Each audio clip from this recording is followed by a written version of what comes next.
Hey guys, tonight we are heading to the land of the pharaohs, to the sun-scorched sands of Egypt. We're going to be taking on the role of an archaeologist, a seeker of lost worlds. We'll feel the dry desert heat on our skin, the grit of sand in our teeth, and the electric thrill of discovery as we unseal a tomb that has been lost to the world for over 3,000 years. But this isn't just a story about golden treasures and magnificent sarcophagi.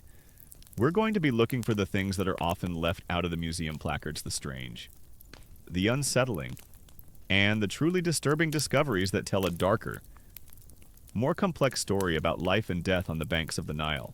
And let's be honest, you, with your modern attachment to things like air conditioning, safety regulations, and not wanting to be cursed by an ancient king's restless spirit, would probably not have made a great early 20th century Egyptologist. The actual work involved a lot more dust, dysentery, and mortal peril than the movies would have you believe. You'd probably tap out after the first sandstorm, or after realizing your only source of drinking water was the Nile itself, a river that also served as the primary sewer for the entire country. So, before you get comfortable, take a moment to like the video and subscribe, but only if you genuinely enjoy what I do here. It's a simple click that means the world to me and helps keep these journeys into the past possible.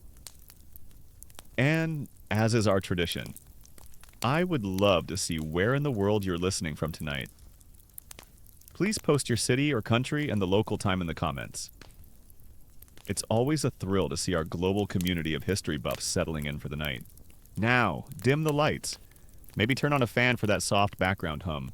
And let's ease into tonight's journey together. Your world is a world of dust and blinding, white sunlight, for 5 long seasons.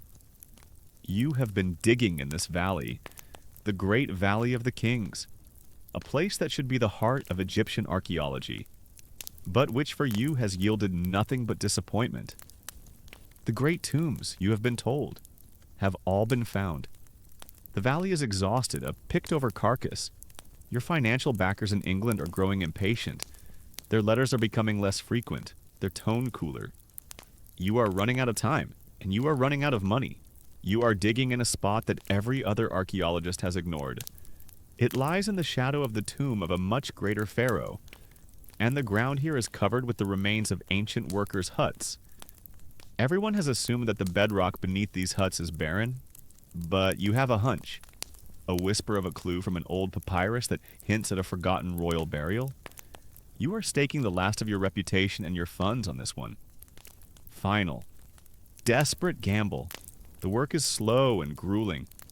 Your team of local workmen toils under the relentless Egyptian sun, their rhythmic chanting the only sound besides the scrape of their shovels and the endless, sighing whisper of the desert wind. Day after day, you find nothing but sand, limestone chips, and the debris of ancient laborers. The despair is a physical weight. And then, one morning, you hear a different sound, not the dull scrape of a shovel on sand, but a sharp clink. A cry goes up from one of the workers. You rush over, and you see it. Your heart stops. Cut into the bedrock is a single, unmistakable step, a frantic, yet controlled. Energy seizes the team. The work continues with a new, feverish intensity. Another step is revealed, then another, and another. A sunken staircase, leading down into the darkness of the earth. You know this is the entrance to a tomb, but you also know that nearly every tomb found in this valley has been plundered in antiquity, its treasures stolen, its sacred silence violated thousands of years ago. You try to suppress the wild hope that is rising in your chest after clearing 16 steps. You find yourself before a plastered, sealed doorway, and your heart begins to pound so hard you can feel it in your throat. Stamped into the plaster are the oval cartouches and the necropolis seals of the royal guardians, the image of the jackal god Anubis, protector of the dead. Over 9 bound captives representing the enemies of Egypt, and the seals are intact, unbroken, for 3,000 years. This door has remained untouched. You and your small team of colleagues stand before it, your hands trembling. You are on the precipice of a great discovery. With painstaking care, you make a small, neat hole in the top left-hand corner of the doorway. The air inside is stale, hot, and filled with fine dust. You take a long iron testing rod and push it through the hole. It does not meet an obstacle. The space beyond is empty. It is not filled with rubble. As a plundered tomb would be, the moment has come. Your hands are shaking so much you can barely hold the candle. You bring it up to the small opening. The hot air from the sealed chamber rushes out, making the candle flame flicker wildly. At first, you can see nothing, your eyes blinded by the bright sunlight of the valley. But as your pupils adjust to the gloom within, the details of the room slowly emerge from the darkness, their shapes defined by the flickering, dancing light of your candle. You are struck dumb. You cannot speak. The silence stretches on. One of your companions, unable to bear the suspense any longer, asks, "Can you see anything?" And you finally find your voice. Whispering the words that will become legendary? Yes. You say, "Wonderful things." It is a treasure trove beyond the wildest dreams of any archaeologist. The antechamber is filled, not neatly, but in a state of organized chaos, with the golden, glittering paraphernalia of a dead king. You see 3 great, gilded couches, their forms carved into the shapes of fantastic beasts: a lion, a cow, a creature with the body of a hippopotamus, and the head of a crocodile. You see magnificent, painted chests, their contents a mystery. You see the disassembled parts of several golden chariots, their wheels and frames stacked against a wall. There are elegant, swan-necked alabaster vases, strange black shrines, and sentinel statues of the king himself, their skin painted black as the rich soil of the Nile, their golden kilts and headdresses gleaming in the candlelight. The air smells of antiquity itself, a dry, dusty, and faintly fragrant scent of old wood, of dried resin and forgotten perfumes. This moment of discovery, the unsealing of a nearly intact royal tomb, is the dream that fuels every Egyptologist, and it raises immediate questions that historians will debate for decades. Who was this king? Was he a great and powerful pharaoh? Or a minor, forgotten boy king whose tomb simply survived due to pure dumb luck, the sheer wealth of a tomb? You know, does not always correspond to the political importance of its owner. The great pharaohs like Ramesses the Great had their tombs plundered and their mummies torn apart. Sometimes it is the forgotten ones who are best preserved. Amongst the great golden objects, you notice a small, incredibly human touch. Lying on top of a chest is a delicate, dried funerary bouquet, a small arrangement of flowers and olive leaves, left here 3,000 years ago by a grieving wife or a palace official. This small, fragile, organic object, which seems so out of place amidst the monumental gold, is a direct, poignant link to the human reality of the burial. But as your eyes grow more accustomed to the room, you notice something else. Something that sends a small, unsettling chill down your spine. A chill that has nothing to do with the cool air of the tomb. You see another doorway, on the far wall, also sealed and plastered. This must be the doorway to the burial chamber itself. But this doorway is different from the first one, while the seals are intact. You can clearly see a patch of plaster near the bottom that is a different color. It is a resealing. Someone has been in here before. They have broken through the door, and then, for some reason, they have sealed it back up. This is the first disturbing discovery. Your intact tomb has, in fact, been violated. Likely in antiquity, not long after the burial. The ancient tomb robbers have been here. Why did they reseal the door? What did they take? What did they leave behind? A new layer of mystery has been added to your discovery. You are not the first to stand in this room since the priest left. You are following in the footsteps of ancient thieves. You stand at the threshold of the burial chamber, filled with a mixture of overwhelming excitement and a new, creeping sense of unease. You have found the golden treasures you dreamed of, but you have also found the first hint of a darker, more complex story. The real discoveries, the truly disturbing ones, are yet to come. You stand before the second sealed doorway, a barrier of plaster and ancient secrets, the evidence of a past intrusion. The patch of newer plaster only deepens the mystery, with a care that borders on religious reverence. You and your team begin the slow, painstaking work of dismantling the wall. Chip by chip, the 3,000-year-old plaster is removed, revealing the rough stone blocks beneath. Finally, an opening is made, large enough for a person to squeeze through, holding a lamp. You step across the threshold, from the antechamber into the burial chamber proper. The air here is different, heavier, thick with the scent of sacred oils and ancient resins. The room is dominated by a single, monolithic object, a great, golden shrine, a vast box-like structure that fills almost the entire room.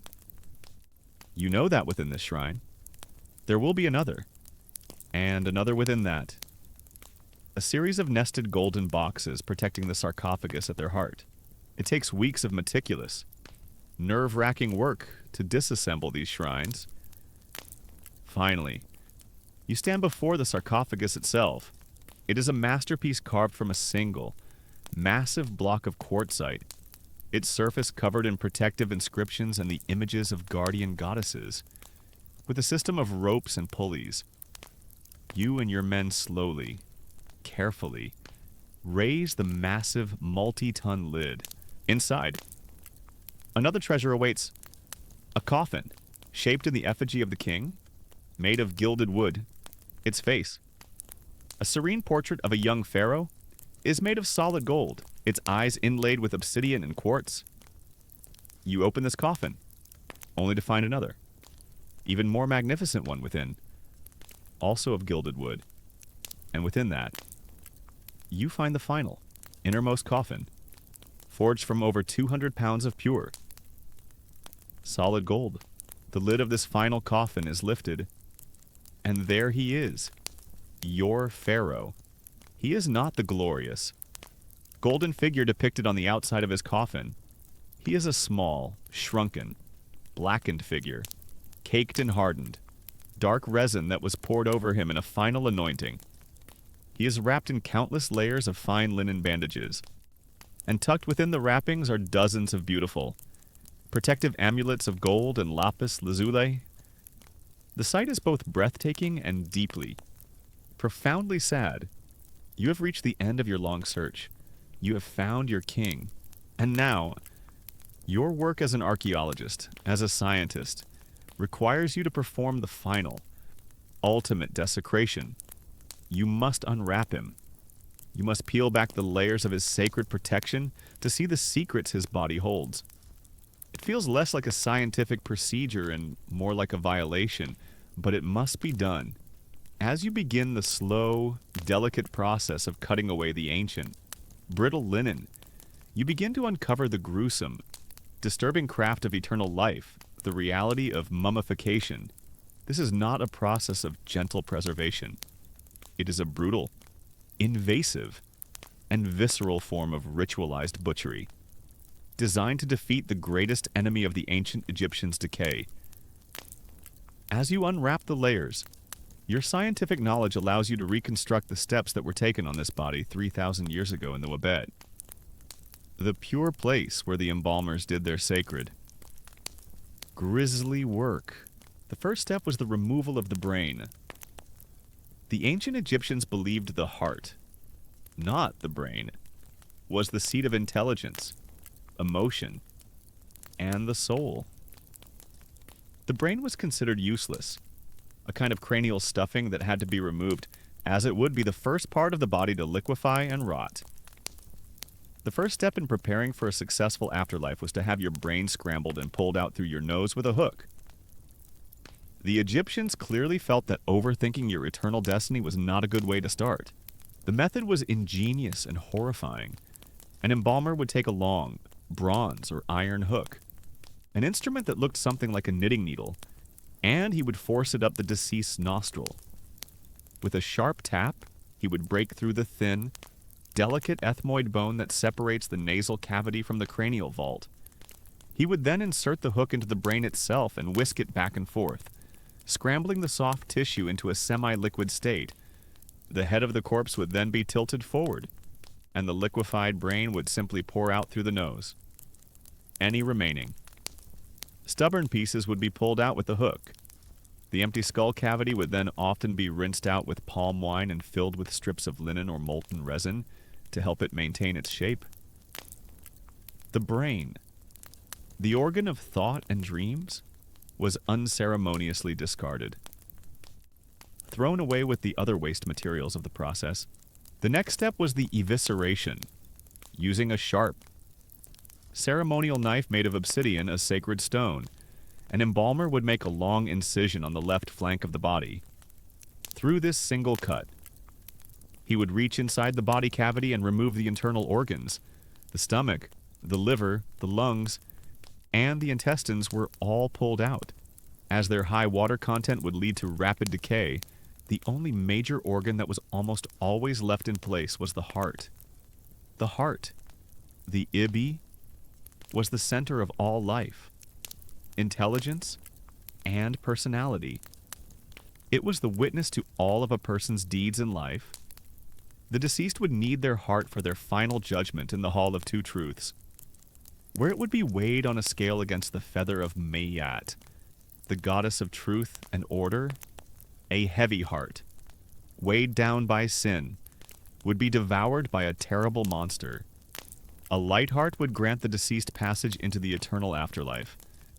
And so, the heart was left inside the chest cavity, a silent, necessary passenger for the final journey. Once the body was emptied, the real preservation began. The body cavity was thoroughly washed out with palm wine, a mild antiseptic, and then scoured with spices like myrrh and cassia. Then came the key ingredient, natron. The body was taken to a dry, arid place and completely buried in a great, deep pile of natron, a natural salt compound harvested from the dry lake beds of the Wadi el Natron.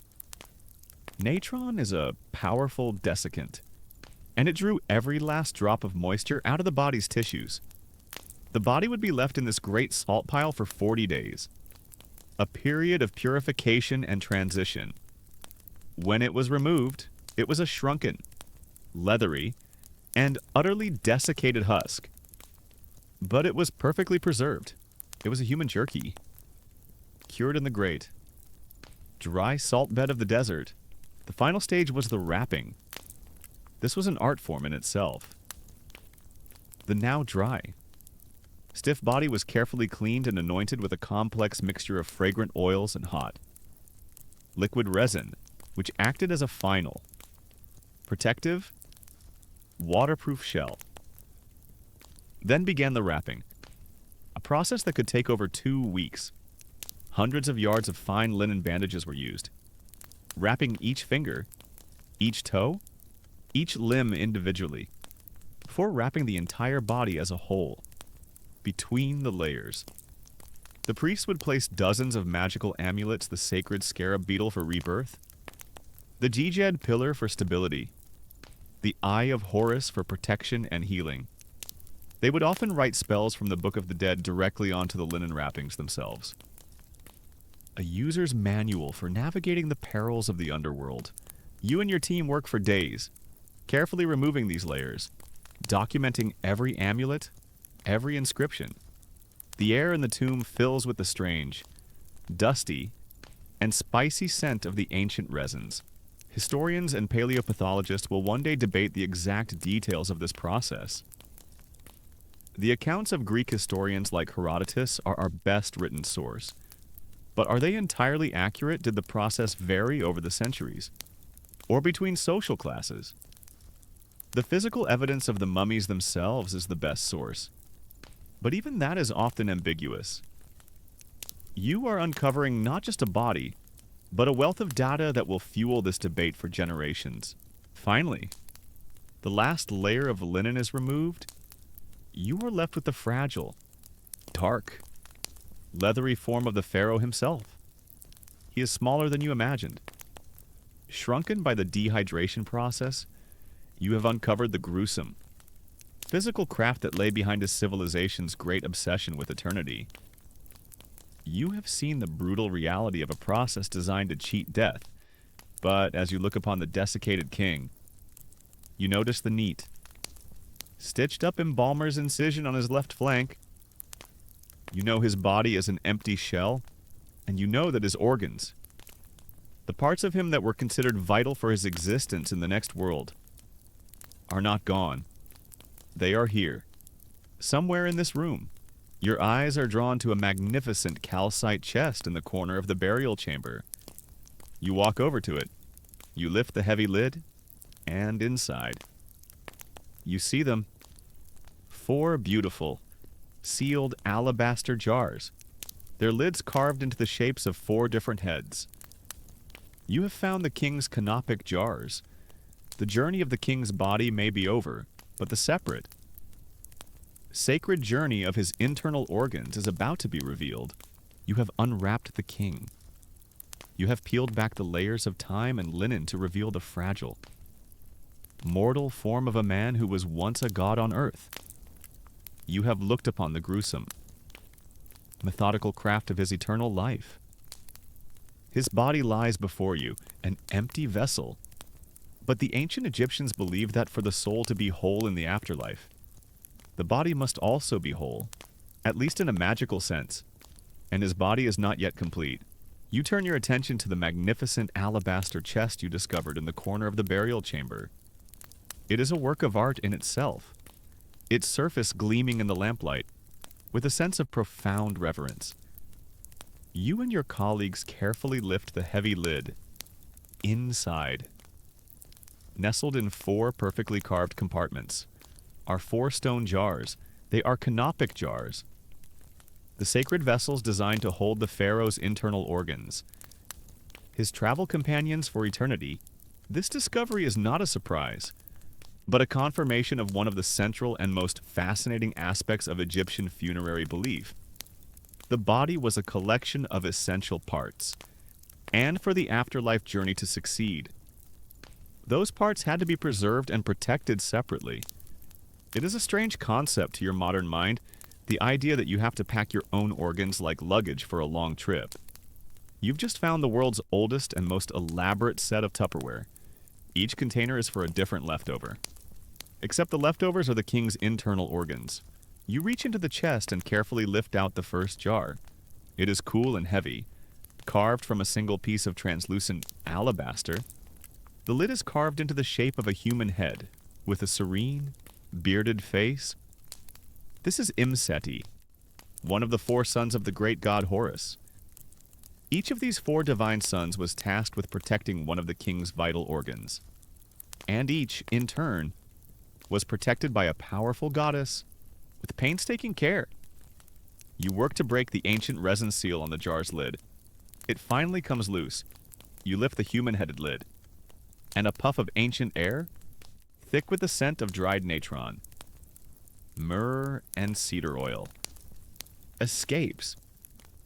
You peer inside.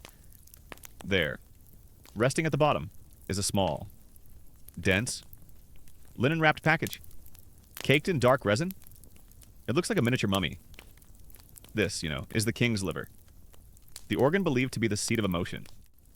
It was protected by Imseti, who was himself protected by the great mother goddess, Isis.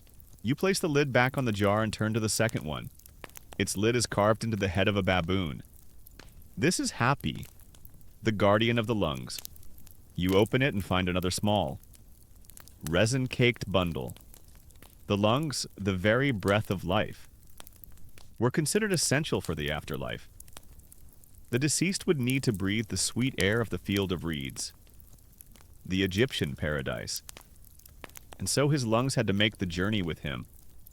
Hapi, the baboon-headed sun, was protected by the goddess Nephthys. The third jar has a lid carved in the shape of a sharp-muzzled jackal. This is Duamutef, the guardian of the stomach. Inside lies another linen-wrapped package. The stomach, the vessel of digestion, was vital. The Egyptians looked forward to an afterlife filled with feasting, with great piles of bread, beer, roasted ox, and figs. To enjoy this eternal banquet, the pharaoh would, of course, need his stomach. The jackal-headed Duamutef was protected by the warrior goddess Neith. Finally, you lift out the fourth jar. Its lid is the head of a keen-eyed falcon. This is Kebesanuef, the guardian of the intestines. The intestines, while perhaps the least glamorous of the organs, were considered just as vital. Within this final jar lies the last package piece of the pharaoh's physical being, protected by the falcon-headed sun and his own guardian, the scorpion goddess Serket. You now have the complete set. 4 gods, 4 goddesses, 4 organs, 4 jars. It is a beautiful, perfect, and deeply strange system of spiritual and physical preservation. The ancient Egyptians believed that through the power of magic and ritual, these separately preserved organs would be spiritually reunited with the king's body in the afterlife. The Great Opening of the Mouth ceremony, a ritual performed on the mummy before the tomb was sealed, was designed to magically reanimate the body, allowing the king to once again breathe with his lungs, feast with his stomach, and feel with his liver. Egyptologists will forever debate the precise theological reasoning behind this selection of organs. Why these 4? Why was the liver essential, but the kidneys were often left in the body or simply discarded? Why was the brain the source of all modern understanding of consciousness treated as useless stuffing and unceremoniously scrambled and pulled out through the nose? The Egyptians left no texts that explicitly state their reasoning. Scholars can only infer that the heart was left because it was the seat of the soul and intelligence, and that these 4 other organs were considered the vital machinery of life, each necessary for a fully functional afterlife. As you examine the linen-wrapped organ packages more closely, you uncover another obscure but fascinating detail. These are not just organs wrapped in cloth. They are miniature mummies. The embalmers took the same care with these individual organs as they did with the king's body. Each organ was washed in palm wine, dehydrated for 40 days in a pile of natron, coated in resin, and then meticulously wrapped in fine linen bandages. This level of detail, this obsessive, granular focus on every part of the deceased, is a testament to the profound depth of their belief in the physical requirements for eternal life. You look from the empty, desiccated body of the king on your examination table to the 4 alabaster jars containing his immortal viscera. You have pieced together the strange, gruesome, and deeply sacred puzzle of his journey to eternity. You have accounted for his body, his brain, his liver, his lungs, his stomach, and his intestines. You have a complete picture of the immense effort and theological complexity involved in preparing a single, elite Egyptian for his afterlife. The care is astonishing, but it raises a new, and even more disturbing question in your mind. This was the care taken for one man, the king, the god on earth.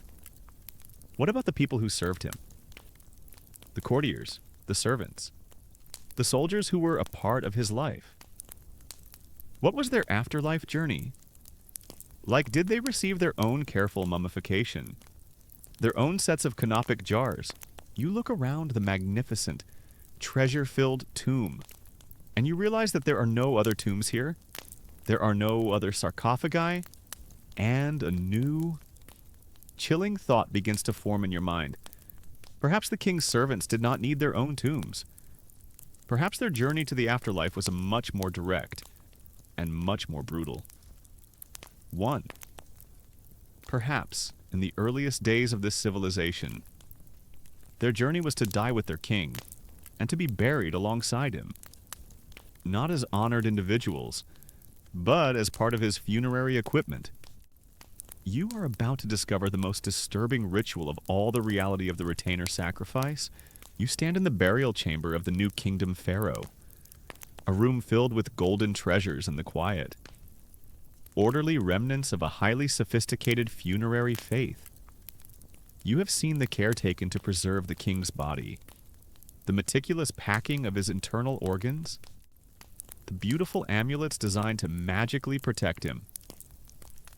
It is a world of intricate, symbolic magic, a belief system that sought to overcome death through ritual and preservation.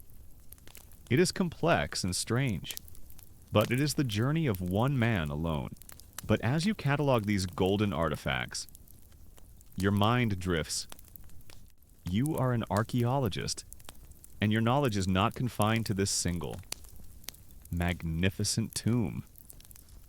You know that to find the truly disturbing secrets of the Egyptian afterlife, you must dig deeper, not just into the sand, but into time itself.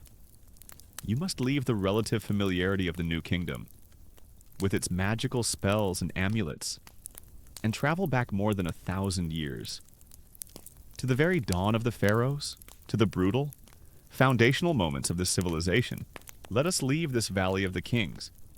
Our journey takes us north, down the Nile to the sacred, ancient necropolis of Abydos. This is one of the oldest and holiest places in all of Egypt. The burial ground of the very first kings who unified the land. The tombs here are different. They are not deep, rock-cut chambers hidden from sight. They are great. Mud brick structures, mastabas and subterranean halls, surrounded by a multitude of smaller subsidiary graves. And it is in these surrounding graves that you will find one of the most disturbing discoveries of all. You are now excavating the great funerary enclosure of a first dynasty king, a ruler named Jer, who lived almost 5,000 years ago. His own central tomb was plundered in antiquity, but as you begin to clear the sand around it, you uncover something remarkable: hundreds of smaller graves, laid out in neat, orderly rows like a silent, waiting army. You begin to excavate these graves. The first one you open contains the skeleton of a young woman, her bones still adorned with simple ivory bracelets. The next contains a man, buried with the tools of a craftsman. The next, another man, a spear still lying by his side. As you open more and more, a chilling pattern emerges. There are over 300 graves surrounding the king's tomb, and the skeletal evidence shows that they are all young men and women, people in the prime of their lives, and most importantly, they were all buried at the same time. This was not a cemetery where people were laid to rest over many years. This was a single, massive, and simultaneous burial event. This was a mass grave, and the dawning, horrifying realization settles upon you. You are not excavating a cemetery, you are excavating the scene of a great, ritualized sacrifice. You have discovered the undeniable proof of retainer sacrifice. The company culture at the palace had a very strong, we're all in this together team culture. So, when the boss moved on to the next world, he literally took the entire team with him. It was a real commitment to staff retention. The logic behind this brutal practice is, in its own way, as systematic as the mummification you witnessed in the other tomb. In this early formative stage of Egyptian civilization, the king was not just a ruler, he was a god. His power was absolute, and his transition from this life to the next was not seen as an end, but as a continuation of his reign in the eternal paradise of the Field of Reeds. And a king needs his court. He would need his servants to prepare his meals, his artisans to craft his divine furniture, his palace guards to protect him from the demons of the underworld, his concubines to entertain him for all eternity. And so, when the king died, his entire household, his most essential retainers, had to make the journey with him. Their death was not seen as a tragedy, It was the ultimate expression of their duty, a great and terrible honor. They were the chosen few who would get to continue their service to their God King in paradise. As you continue your excavation, you uncover the full, disturbing scope of this royal entourage. You find the graves of court officials. You find the graves of women from the royal harem. You even find the graves of the king's favorite hunting dogs, buried with their own small portions of food, ready to chase the ghostly gazelles of the afterlife. Everything and everyone in the king's orbit was his personal property, and that ownership did not end with his death. But the most unsettling question remains, a question that historians and archaeologists will debate for centuries. How did they dye you, the archaeologist, become a detective, examining the bones for clues in some of the graves? The evidence is clear and brutal. You find a skeleton with a knife still embedded in its chest. You find another with clear signs of strangulation. These individuals did not go willingly. They were executed. But in many of the other graves, the skeletons show no signs of physical trauma at all. They are laid out in peaceful, sleeping positions. This has led to the theory of a less violent, more ritualized death. Perhaps they all gathered for a great funerary feast and willingly drank from a cup of wine laced with a powerful, fast-acting poison. Perhaps they believed so profoundly in their duty and in the glory of serving their king in the next life that they accepted their fate without a struggle. A mass suicide born of absolute faith. Or was the reality something in between where they drugged, their senses clouded, and then killed while they were unconscious? The silent bones do not offer up a clear answer. They only present you with a disturbing mystery. Was this a willing sacrifice? Or a brutal slaughter? Was it an act of ultimate devotion or ultimate coercion? You are left to stare at the neat rows of the dead and to wonder at the sheer power of a belief system that could command such an absolute and final act of loyalty. This practice of retainer sacrifice did not last. By the time of the great pyramid builders a few centuries later, it had died out. It was replaced by a more practical and symbolic form of magic. Instead of burying the actual servants, the Egyptians began to fill the tombs with small, magical figurines called shabtais. These were small statues of servants, inscribed with a magic spell that was supposed to bring them to life in the afterlife to do the work for the deceased. The king would still have his servants, but they would be servants of clay and magic, not of flesh and blood. This shift represents a profound change in the Egyptian worldview. But here, in the ancient dust of Abydos, you are standing at the brutal beginning. You are a witness to a time when the belief in the afterlife was so literal, so absolute, that the death of a king demanded the death of hundreds of his followers. You stand in the midst of the excavated graves as the sun begins to set, casting long shadows across the desert. You are surrounded by the silent, orderly remains of an entire royal court, frozen in their final act of service. And you understand that the most disturbing discoveries in an Egyptian tomb are not the curses or the mummies, but the cold, hard evidence of a time when the power of a single man was so great that he could not only command the lives of his subjects, but their deaths as well, leading them in a great, grim procession into the darkness of the underworld. You stand before the second doorway, the entrance to the burial chamber itself.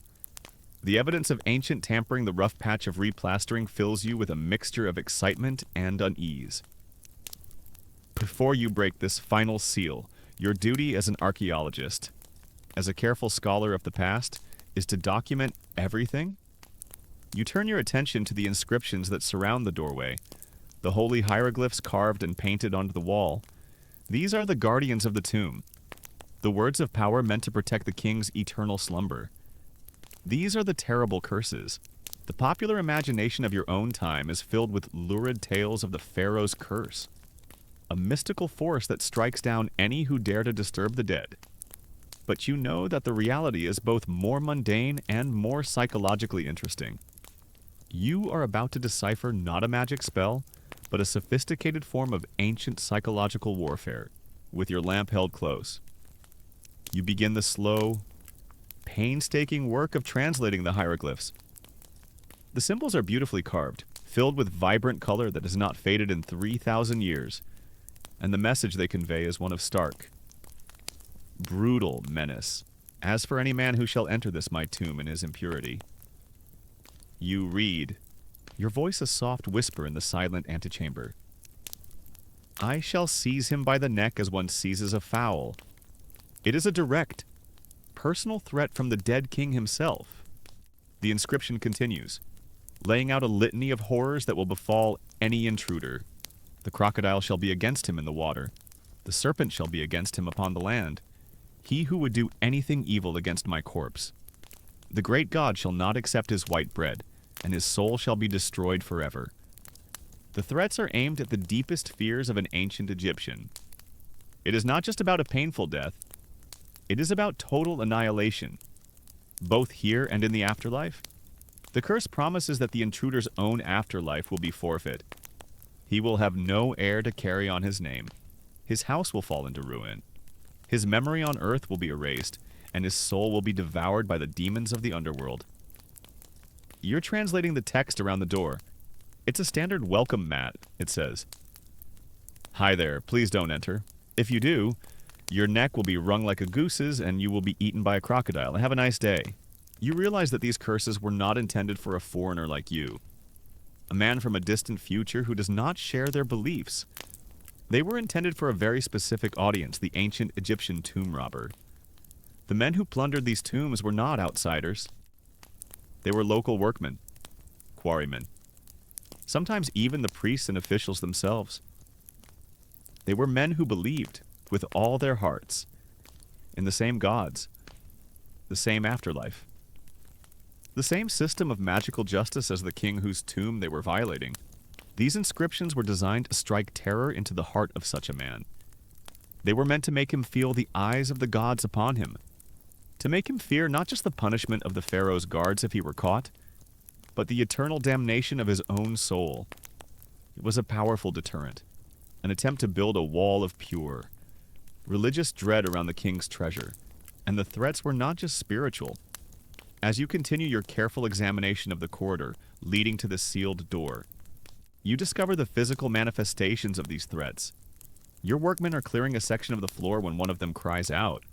They have uncovered a deep, vertical shaft cut directly into the floor, a pit 10 feet deep with smooth sides, impossible to climb out of. It was a trap, a simple but effective one, designed to swallow a careless robber walking in the darkness. It had been covered with a thin layer of plaster and painted to look like the rest of the floor. You and your team must now carefully construct a bridge to cross it. Further down, you find evidence of another, even more formidable, trap. Grooves are cut into the stone walls of the corridor, and resting in them, high above your head, is a massive multi-ton block of solid granite, a portcullis. After the king's funeral procession had passed, this great stone would have been released, sliding down to block the passage permanently, sealing the tomb forever. The ancient robbers who breached this tomb had to have spent weeks, perhaps months, laboriously chipping their way through this solid granite block. Their determination must have been immense. The Egyptian security system was a layered defense. First, there was the concealment of the tomb itself. Then, the architectural traps like the hidden shaft in the stone portcullis. Then, the magical and spiritual guardians, the statues of fierce-looking gods that you found in the antechamber, which were believed to be animated by a divine spirit. And finally, if all else failed, there were these terrible written curses, the last line of defense. And yet, despite all this, the tomb was breached. The patch of plaster on the door before you is proof of that. The ancient Egyptians protected their tombs with terrifying curses, magical guardians, and hidden pits. And yet, approximately 100% of them were robbed. It suggests their security system had a few loopholes. This leads to the great academic debate among your fellow Egyptologists. How were the robbers so successful? Were they simply unafraid of the gods and the curses, or, as many are beginning to suspect, was tomb robbing almost always an inside job? Were the robbers the very same workmen who had built the tomb? Men who knew its secret layout, the location of the traps, and the precise point of its structural weaknesses? Did they have the help of corrupt priests? Men who knew the powerful counterspells and rituals required to pacify the tomb's guardians and render the curses ineffective. The evidence often points to a conspiracy, a systematic plundering of the valley's treasures by generations of local people who saw the tombs not as sacred resting places, but as a vast secret bank waiting to be robbed. You also think of the modern curse of the pharaohs, the stories that are already beginning to circulate in the newspapers back home about your discovery. The legend that a mysterious force protects these tombs and brings death to those who disturb them. You are a man of science. You know that the unfortunate Lord Carnarvon, your financial backer, who died shortly after the tomb was opened, did not die from a pharaoh's curse. He died from an infected mosquito bite that turned septic. You know that the other deaths associated with the tomb can be explained by the simple fact that life in a 1920s archaeological camp in the Egyptian desert is rife with disease. Poor sanitation and danger, but as you stand in the hot, stale air of the antechamber, you can't completely shake the feeling of unease. There is a curse here, but it is a biological one. For 3,000 years, this tomb has been a sealed, dark, and occasionally damp environment. It is a perfect petri dish. The air you are breathing is filled with the dormant spores of ancient, microscopic molds and fungi. These are organisms your modern immune system has never encountered. To inhale them could, in fact, be deadly. The curse of the pharaoh may not be magical, but the threat of a fatal respiratory infection from ancient mold is very real. You push these thoughts aside. You are an archaeologist. Your job is to uncover the past, not to be frightened by it. The curses have been read. The traps have been noted. The final seal is before you. You have come this far. You cannot turn back now. You take up your hammer and chisel. You feel a moment's hesitation, a flicker of the same superstitious dread that these ancient inscriptions were designed to inspire. A part of your mind hears the pharaoh's 3,000-year-old threat. I shall wring his neck as a bird's. But your scientific curiosity is stronger than your fear. You place the tip of the chisel against the resealed plaster. You raise your hammer, and you strike the first blow against the final door, ready to face whatever lies beyond, be it a king's unimaginable treasure or the quiet, patient wrath of his disturbed eternal rest. You have breached the final barrier. You have ignored the magical threats of the ancient curses and navigated the physical traps of the tomb. With your heart pounding, you and your team work to remove the last of the stone, blocking the doorway to the burial chamber. You slip through the narrow opening, your lamp held high, and you enter the room where the king has lain in absolute silence and darkness for more than 3,000 years. The chamber is almost completely filled by the great golden shrines, a series of nested, gilded boxes, one inside the other, that protect the royal sarcophagus. The air is still and heavy after weeks of painstaking work, documenting, disassembling, and removing each shrine. You finally stand before the great stone sarcophagus. It is a moment of supreme triumph and profound solemnity. The lid, weighing more than a ton, is slowly raised. Inside lies the nest of golden coffins, and within the last solid gold coffin lies the king himself, now. In the quiet of your makeshift laboratory, a cleared and cleaned side chamber of another. Larger tomb, the true scientific work begins. The mummy of the pharaoh lies on your examination table. The layers of linen have been meticulously removed. The golden amulets have been catalogued. And you are left with the man himself, a small, dark, fragile, and desiccated human form. It is time to let the body tell its silent story.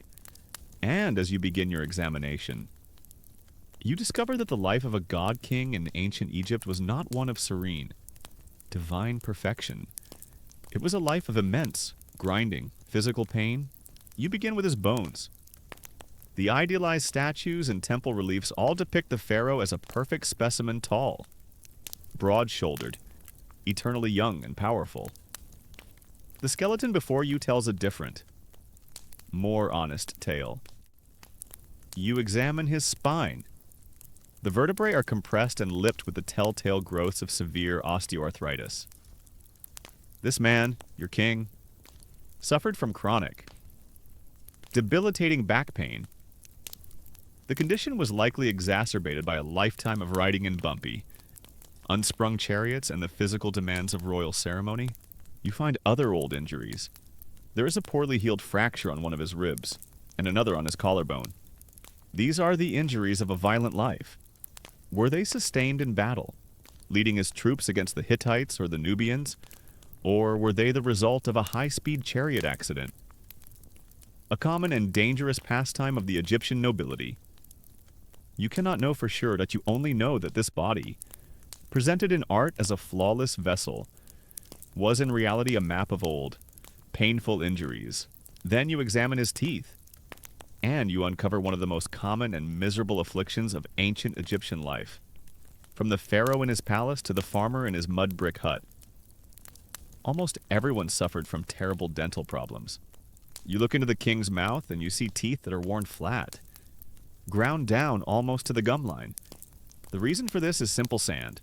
The bread that was the staple of the Egyptian diet was made from emmer wheat and barley, ground into flour on rough, stone grinding slabs or querns. This process inevitably introduced fine particles of sand and grit into the flour. Every loaf of bread, every cake, was an abrasive, a piece of edible sandpaper. Over a lifetime. This constant grinding wore away the protective enamel of the teeth, exposing the soft dentin and the sensitive pulp beneath. The Egyptian diet was all natural, organic, and stone ground. The stone ground part is key, as it meant every loaf of bread had the texture and sand content of a beach. It did wonders for their jaw strength and terrible things for their teeth. The result of this wear was agonizing pain and rampant infection. You can see the evidence clearly in the pharaoh's jawbone. There are several large, dark holes in the bone, the telltale signs of severe abscesses. Great. Pus-filled pockets of infection at the roots of his worn-down teeth. He must have lived with a constant, throbbing toothache that would make a modern man weep. His breath would have been foul, and the infections could have easily spread to the rest of his body, poisoning his blood. The serene, smiling golden mask of his coffin covered a mouth that was a landscape of decay and chronic. Unrelenting pain. Your examination continues. Moving from the visible to the microscopic, you take tiny, careful samples of the remaining desiccated tissue. Here, you find the evidence of the invisible enemies that plagued the Egyptians. You discover the calcified eggs of a parasite, the flatworm schistosomiasis. This was, and still is, a common and debilitating disease in Egypt. Contracted by wading or working in the slow-moving, snail-infested waters of the Nile and its irrigation canals. The pharaoh, living in his great palace, was not immune. These microscopic parasites would have lived in his bloodstream, causing chronic fatigue, anemia, and internal bleeding. The great, living god on earth likely spent much of his life feeling weak, tired, and sick from a tiny worm he never knew he had. This is the great, disturbing discovery of your examination, the immense gulf between the ideal and the real. The Egyptians projected an image of perfection, of eternal health and strength. In all of their art, their pharaohs are always depicted as flawless, powerful beings. But the silent testimony of the bodies themselves reveals a different story. It is a story of chronic pain, of broken bones, of rotting teeth, of bodies infested with parasites. After a thorough examination, you've determined the great pharaoh suffered from arthritis, a broken collarbone, several abscessed teeth, and a nasty case of parasitic worms. Other than that, he was in perfect health for a living god. Historians and paleopathologists will debate the limits of this kind of evidence. Many of the great killers of the ancient world, the acute infectious diseases like influenza or plague, leave no mark on the bones. The skeletal record gives us a picture that is skewed towards the chronic, grinding, lifelong ailments. It tells us not what the king died of, but what he suffered with his entire life. You have now assembled a new, more intimate, and far more painful portrait of this long-dead king. He was not just a divine symbol. He was a man who knew the pain of a broken bone, the throb of an abscessed tooth, the weary fatigue of a chronic illness. He was a man who suffered just like any other mortal, and as you complete your examination, you notice something else, something you had missed before. It is a small detail, hidden for millennia by the embalmer's art and the careful wrapping of the linen bandages. Around the king's neck, high up, almost under the jawline, there is a strange, deep crease in the desiccated skin. It is not a natural fold. It is too sharp, too deliberate. You lean in closer, your lamp held high. It looks like a cut, a clean, deep slice that has been carefully, almost artfully, concealed by the embalmers with a thick layer of resin and a wide, golden collar. This was no accident. This was not a battle wound. This was not a disease. This was something else.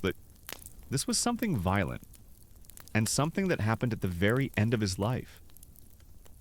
The story his body has told you so far has been one of pain and sickness. But this final, disturbing discovery suggests that his story did not end with a peaceful death in his bed. It suggests his story ended with a knife. The mark on the pharaoh's neck is a stark, clean line, a detail too deliberate to be an accident, too fine to be the result of a clumsy embalmer. It is a question, carved into flesh and preserved for 3 millennia, and you, with the tools of a new century, are about to find the answer. Your laboratory is no longer just a table and a magnifying glass. You now have access to the new magic of X-rays, a technology that can peel back the skin and look into the very bones of the past. You carefully transport the royal mummy to a facility where this new technology can be used.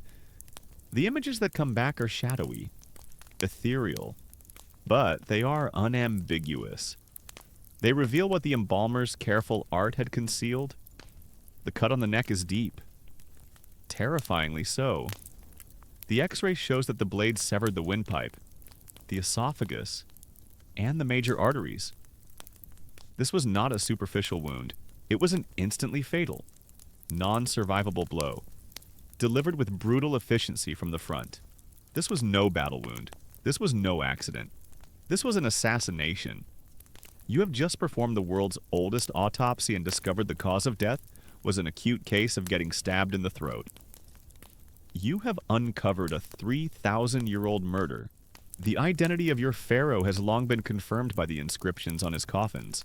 He is Ramesses III, one of the last great warrior kings of the New Kingdom, a man who fought off invasions from the mysterious Sea Peoples and presided over a vast and wealthy empire, but who would dare to kill a living god.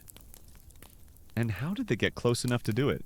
The answer is not in the tomb, but in the library.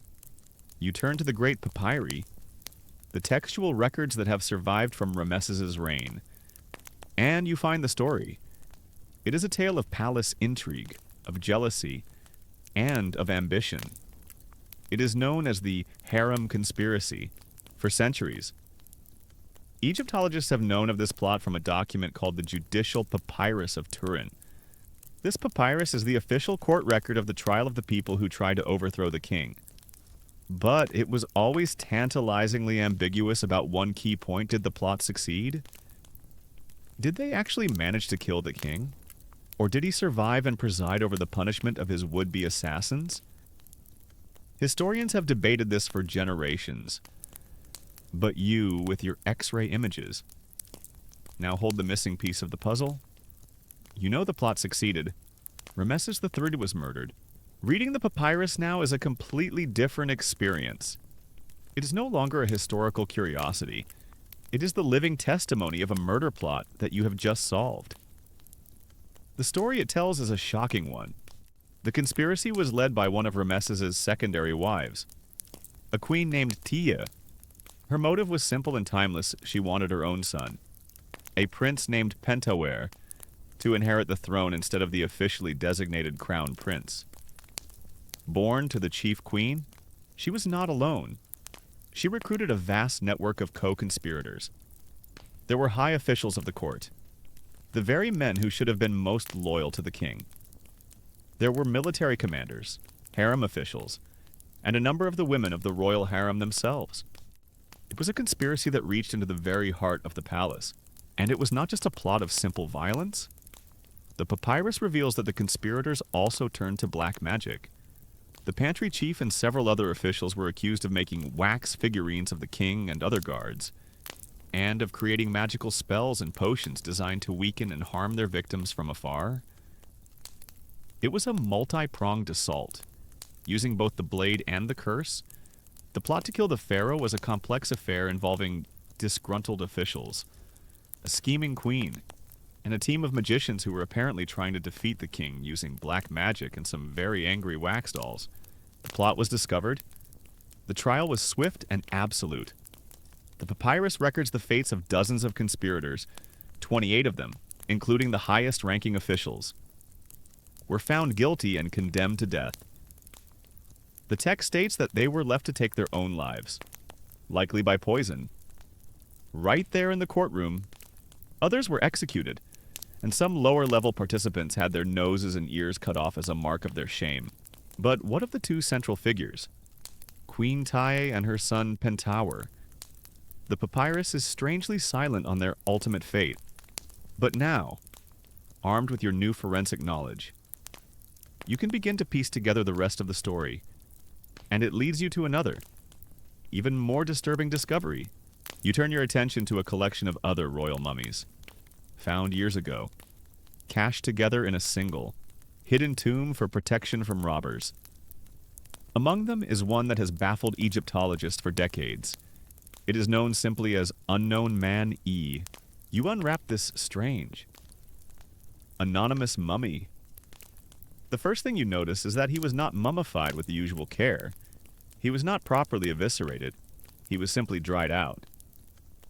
The second, and more shocking, detail is that he is wrapped not in fine linen, but in a sheepskin. To the ancient Egyptians, a sheepskin was a symbol of ritual impurity. To be buried in one was an act of profound disgrace. But the most disturbing feature is his face. His body was not laid out in a peaceful, serene pose. It is contorted, his neck is craned, his back is arched, and his face is frozen. For all eternity. In a silent, agonizing scream, his mouth is open, his features twisted in what looks like a moment of unbearable agony. You find a mummy who looks like he's auditioning for the lead role in a horror movie?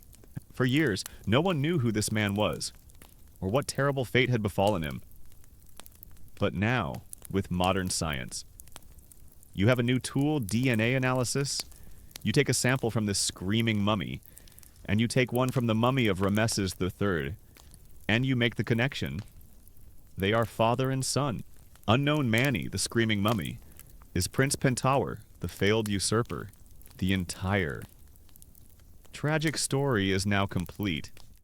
The harem plot succeeded in killing the great king, but it failed in its ultimate goal. The conspirators were caught. The rightful heir ascended the throne, and Pentawere, the boy at the center of it all, was condemned. He was likely forced to commit suicide, perhaps by poison or by strangulation, a death of such agony that it contorted his face in his final moments. And as a final act of damnation, he was denied a proper royal burial. He was not mummified to live forever, but simply dried out and wrapped in an unclean animal skin. His name erased, his face locked in a scream to serve as a silent, eternal warning against treason. You stand between the two mummies, the great king, murdered by his own family, and his son, the failed prince, a screaming monument to his own ambition. You have solved one of history's greatest cold cases. You have uncovered a story of betrayal, magic, and murder, and you realize that the lives of these divine, golden figures were just as filled with brutal, violent, and very human tragedy as any commoners. But the screaming mummy raises a new kind of question. The mystery of his death and his identity was eventually solved by combining textual evidence with modern science. But what about the mysteries that have no text to explain them? What about the disturbing discoveries that offer no answers? Only a profound and unsettling silence. You have solved the 3,000-year-old cold case. You have pieced together the story of the harem conspiracy, connecting the cut on the throat of Rameses III to the tormented, screaming mummy of his traitorous son, Prince Pentower. It is a story of Shakespearean tragedy, a neat and satisfying narrative of ambition, murder, and terrible justice. The mystery has an answer, but the deeper you dig into the sands of Egypt, the more you realize that such clear-cut answers are the exception, not the rule. The most unsettling discoveries are not the ones that provide a neat, terrible story. They are the ones that provide no story at all. They are the discoveries that leave you with nothing but a profound and unanswerable question. A mystery that echoes in the silent chambers of the dead. To find such a mystery, you must travel to a different tomb, a different discovery. You find yourself at Deir el-Bahari, a stunning bay of cliffs on the west bank of the Nile. Here, in the late 19th century, a local family stumbled upon a simple, hidden shaft cut into the rock. What lay at the bottom was one of the most astonishing discoveries in the history of Egyptology, a royal mummy cache. During the turmoil of the late New Kingdom, the Valley of the Kings was being systematically plundered by tomb robbers. The priests, in a desperate attempt to save the sacred bodies of their greatest pharaohs, gathered them up from their desecrated tombs. They collected the mummies of legends Seti, Bars, Amenhotep III, the great Rameses II himself, and reburied them all together, cramming dozens of royal coffins into this single, hidden, unmarked tomb for safekeeping. You are now working in the aftermath of this great discovery, tasked with identifying and studying the jumble of royal remains. The chamber is a chaotic library of Egyptian history. The magnificent sarcophagi of kings and queens are piled one on top of another, and amidst all this royal splendor, you find something that does not belong. It is a simple, plain, white coffin. It is well made, but completely undecorated. There are no hieroglyphs, no names, no titles. It is an anonymous casket, hidden amongst the most famous names in Egyptian history. Who was this person?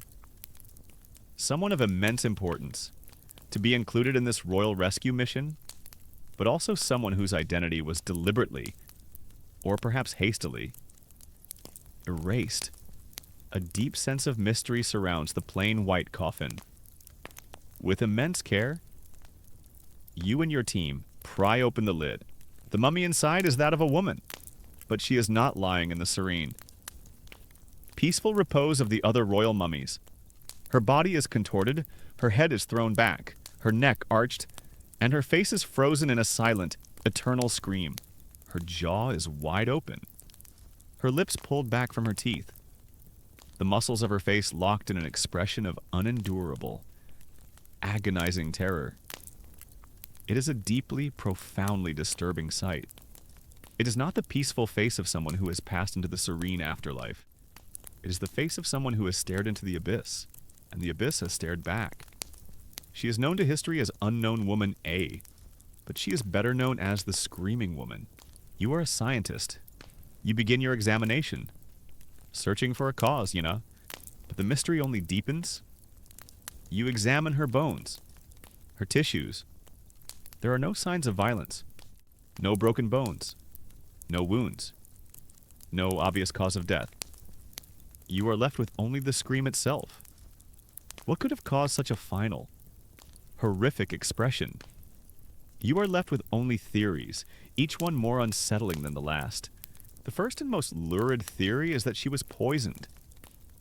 Certain poisons, can cause violent convulsions.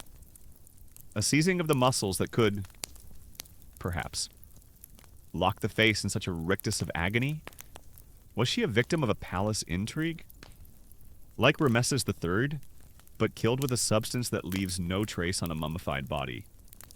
Was her scream the final, terrible moment of a painful death by poison? It is possible, but there is no way to prove it. The second theory is even more horrifying. Was she buried alive? You consider the grim possibility. Perhaps she was in a deep coma or a state of paralysis. Mistaken for dead, she would have been taken by the embalmers. Her body prepared for mummification. And then, at some point during the process perhaps, as the hot resin was being poured over her, or as the linen bandages were being wrapped tightly around her face, she awoke. She awoke to a living nightmare trapped, helpless, suffocating in the darkness of her own funeral wrappings. Her scream would have been her final, terrified, conscious act before she succumbed to asphyxiation. The thought is so horrific it makes you feel cold. Even in the desert heat, a third, more poignant theory emerges. The mummy is that of a young woman, and your examination suggests she may have died during or shortly after childbirth. Could her final expression be one not of terror, but of her final, agonizing cry of pain during a fatal labor? Perhaps she died in that moment, and her body was immediately taken for mummification, the embalmers preserving that last, tragic expression forever in the tightly wrapped linen.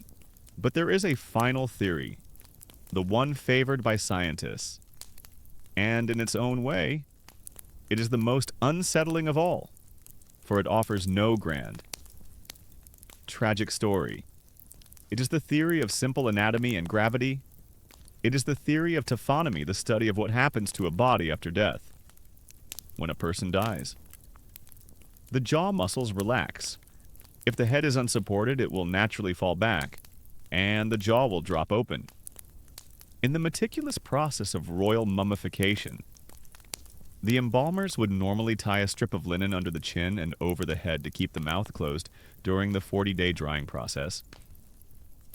But what if, for this anonymous woman, the embalmers were hasty? What if they were careless? What if they simply forgot? In this scenario, her head fell back, her jaw dropped open, and she remained that way as her body was desiccated by the natron salt. Then, when it came time for the wrapping, her face was already set in this rictus. The bandages were then wrapped tightly, locking the horrifying expression in place for eternity. Her scream is not a record of her final moment of terror or pain. It is simply the result of a careless mistake. A bit of post-mortem sloppiness. The mystery is not one of murder or tragedy, but of simple, mundane gravity. And somehow, that feels the most disturbing of all. That an expression of such profound horror could mean nothing at all. You stand over the coffin of the screaming woman, and you know you will never know her story. Unlike Prince Pentauer, whose scream was given a name and a narrative by a surviving papyrus.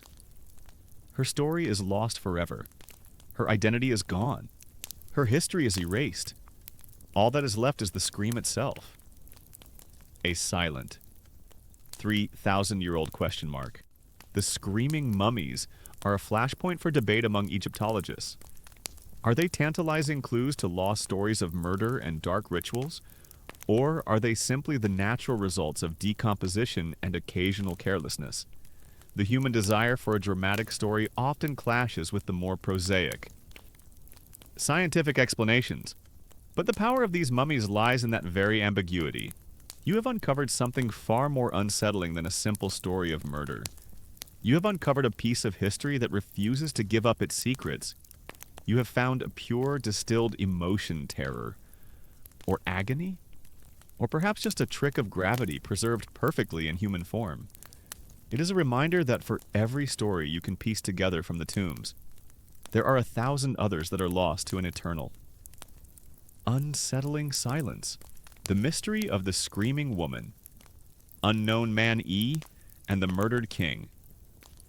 Ramesses III all serve as powerful reminders of the individual lives and the specific, often violent, stories hidden within these tombs.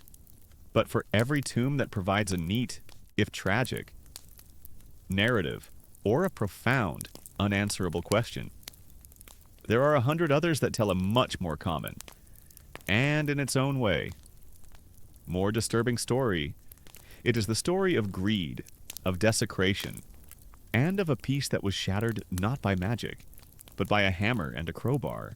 Let us imagine you are on a new excavation. You have found another promising spot in the valley.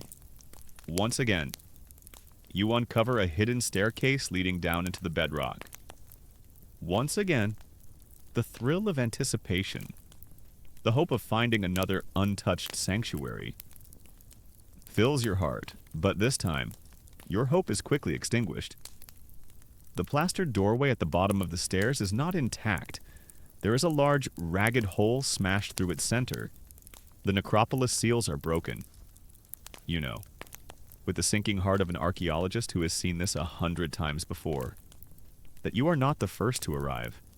The tomb robbers have beaten you to it, likely by about 3,000 years. You enter the tomb. The air is not still and heavy with the scent of sacred resins. It is stale and dead. The antechamber is not a treasure trove of wonderful things. It is a scene of absolute, chaotic destruction. The ancient tomb robbers were not careful. They were not respectful. They were in a hurry. Great wooden chests have been smashed to pieces, their contents strewn across the floor. What remains is only what they deemed worthless. You see heaps of broken pottery, simple clay vessels that once held precious oils and perfumes, now shattered, their valuable contents long gone. You see the splintered remains of what was once a beautiful, gilded piece of furniture. The robbers hacked off the gold leaf with their knives and left the wooden frame behind to rot.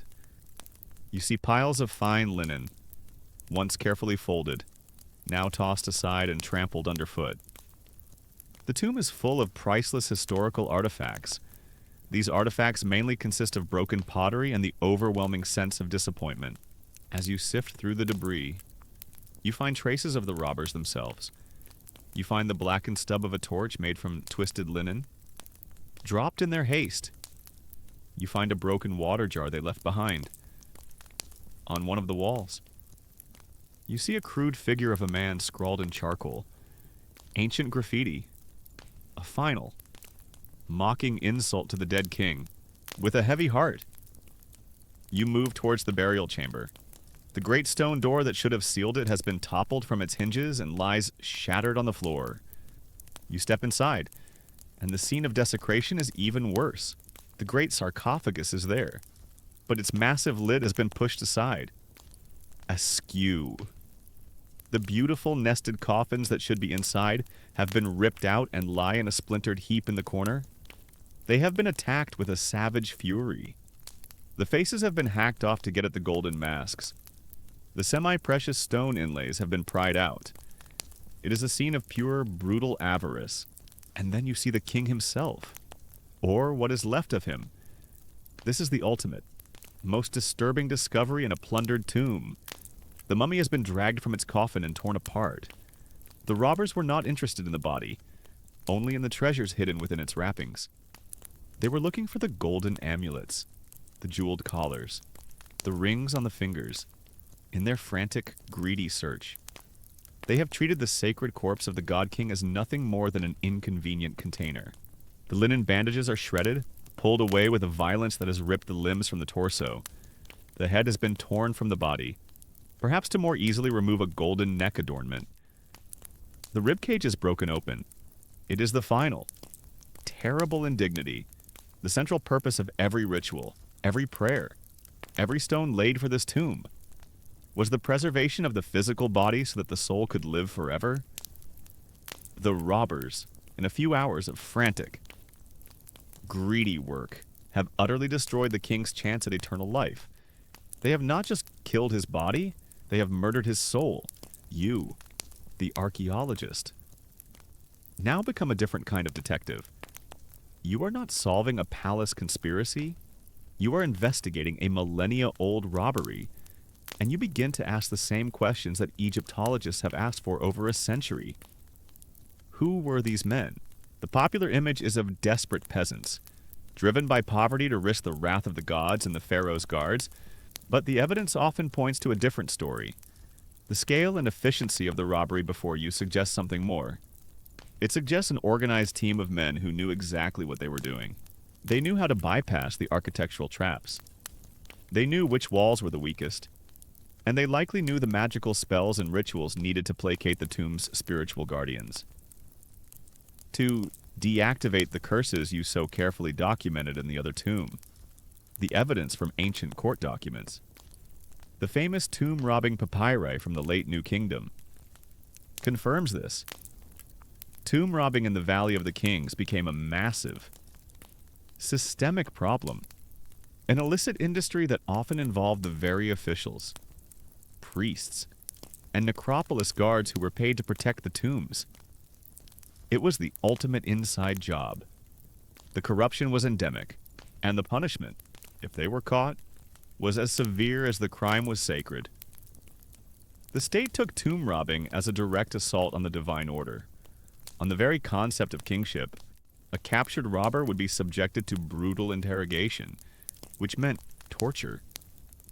They were often beaten on the soles of their feet with rods until they confessed and named their entire gang. And their execution was a slow, agonizing, and public one.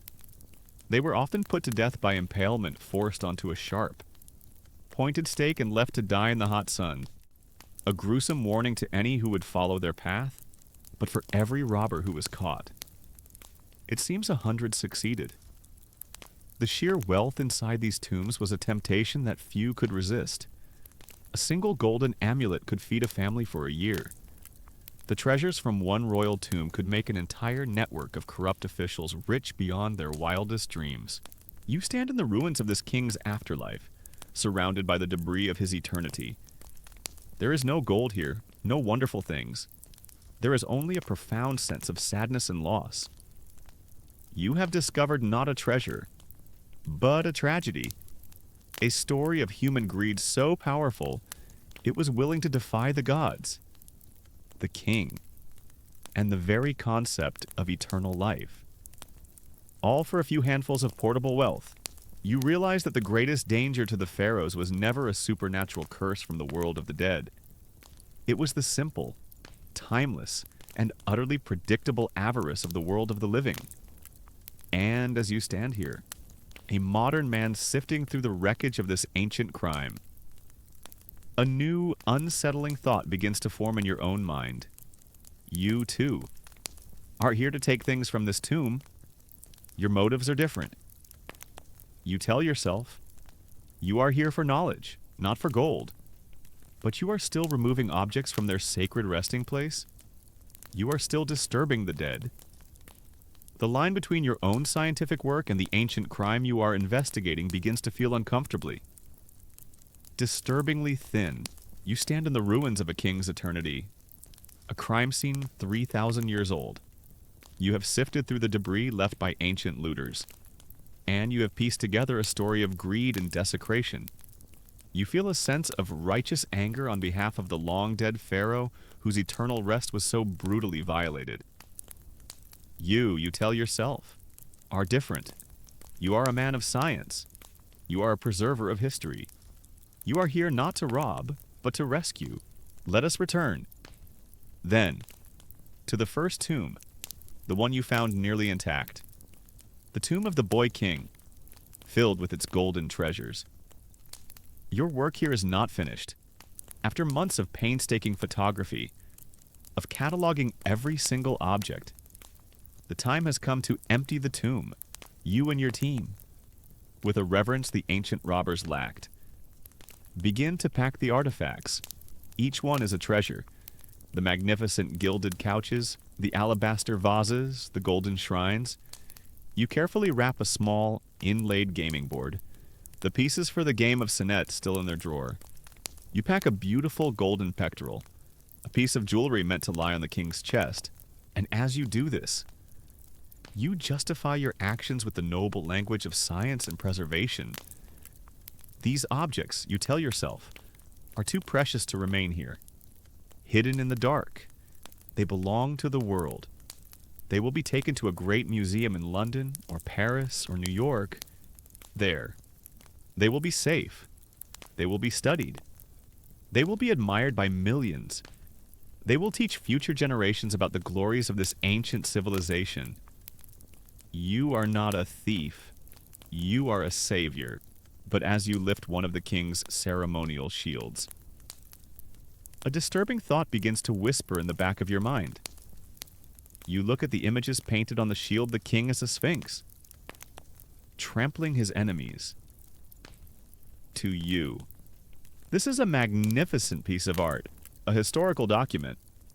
But to the king who owned it, it was not art, it was a magical weapon.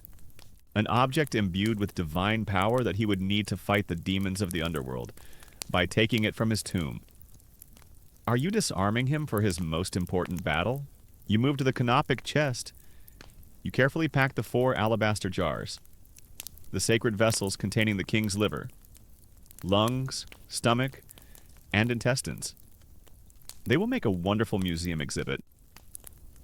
But for the king, they were not an exhibit.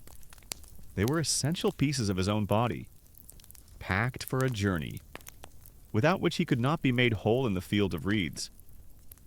You are, in effect, stealing his luggage and his organs. The great golden coffins are brought out. Their beauty so breathtaking it silences the workman. They are masterpieces of the ancient goldsmith's art. But they were not made to be admired in a glass case. They were a divine machine, a magical cocoon designed to transform the king's mortal flesh into an immortal.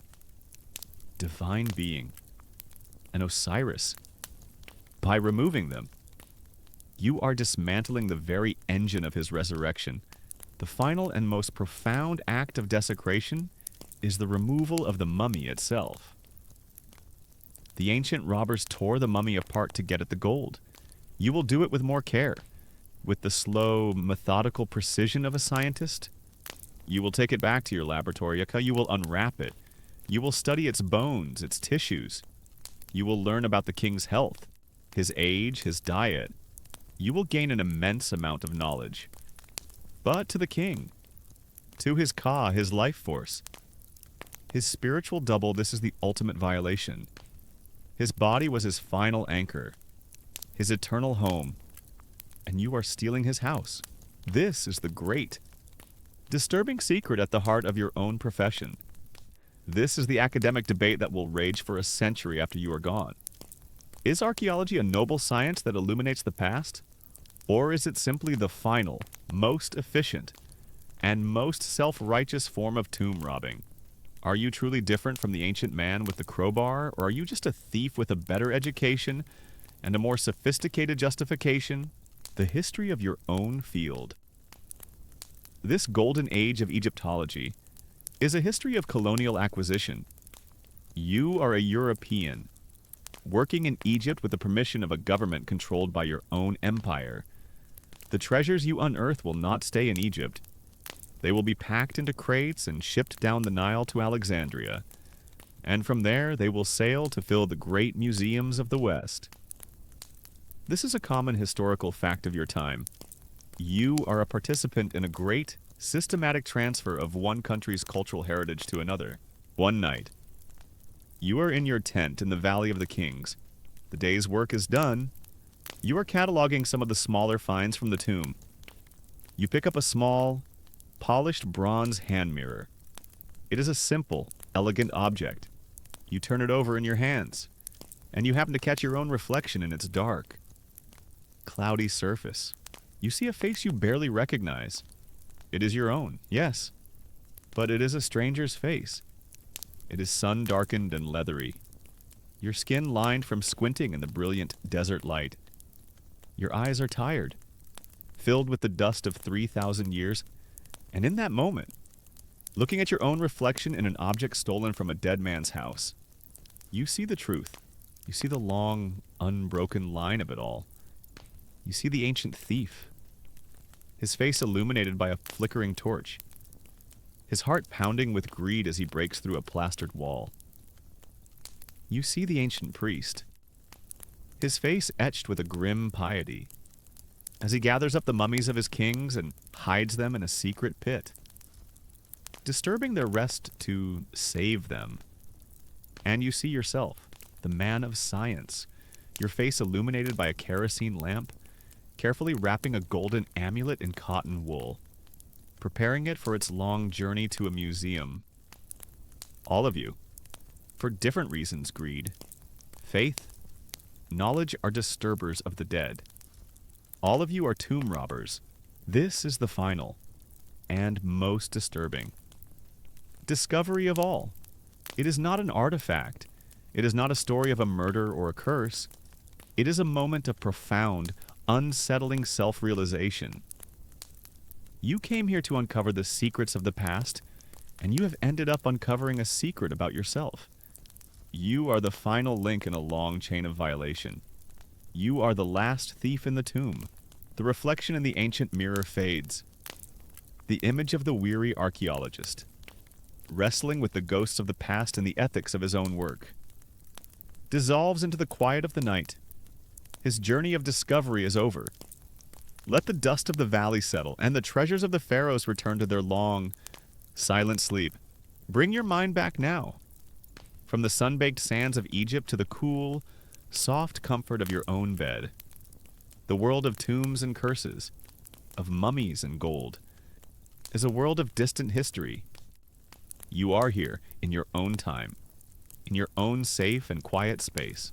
Feel the gentle weight of your blanket, a comforting presence. Listen to the soft sound of your own breathing, a simple, steady rhythm of life. You're not surrounded by the secrets of the dead, but by the peaceful and familiar objects of your own life. The questions of the past, the great mysteries, and the unsettling discoveries can all be laid to rest for the night. There is no need to dig any deeper, no need to uncover any more truths. The only discovery left to make is that of a deep and profoundly peaceful sleep.